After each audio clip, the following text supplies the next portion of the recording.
এখানে আমাদের এই যে অ্যালফাবেট এবং ড্যাশ বা শূন্যস্থান আছে, আমাকে কি করতে হবে? এইখানে কতগুলো অ্যালফাবেট এবং কতগুলো ড্যাশ আছে কাউন্ট করে নিতে হবে। প্রথমে কিভাবে কাউন্ট করব?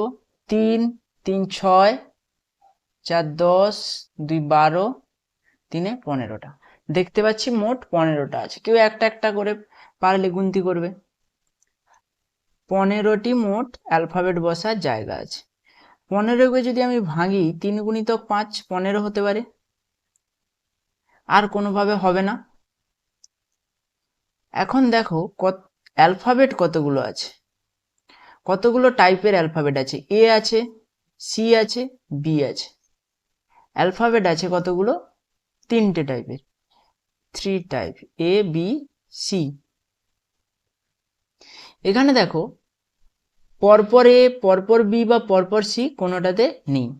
আমি তাই এখানে 3টে করে নিয়ে ছোট ছোট খণ্ডে ভাগ করছি। প্রথম 3টে, পরের 3টে, ড্যাশ নিয়েই হিসাব হচ্ছে 1 2 3 3টে। এখন এখানে দেখো বি সি আছে কিন্তু এ নেই, আমি এখানে এ বসালাম, হলো কত? A B C. এখানে সি এ আছে, বি নেই, আমি এখানে বি বসালাম, A B C B C এ। দেখো লিখছি, দেখো A B C B C A. A B C, এ কে বাদ দিলাম দ্বিতীয় ক্ষেত্রে, কি হলো? বি সি এবং পরে এ। ঠিক cyclic process, A B C B C এ, এরপরে কত আসবে? C A B. দেখো এখানে সি নেই, আমি সি দিলাম, সি এ বি পেলাম। আবার দেখো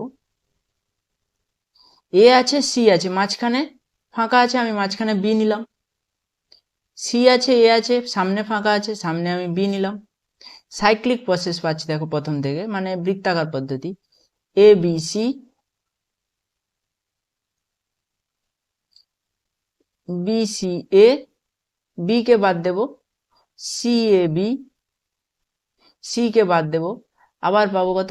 A B C, A B C. তারপরে এ কে বাদ দেব, পাবো বি সি এ, বি সি এ পেয়েছি। অতএব আমার রাইট অ্যান্সার হবে, প্রথমে নিয়েছি এ, তারপর নিয়েছি বি, তারপর সি, তারপর বি এবং শেষে B. A B C B B, A B C B B. সঠিক অ্যান্সার হবে option C, A B C B B.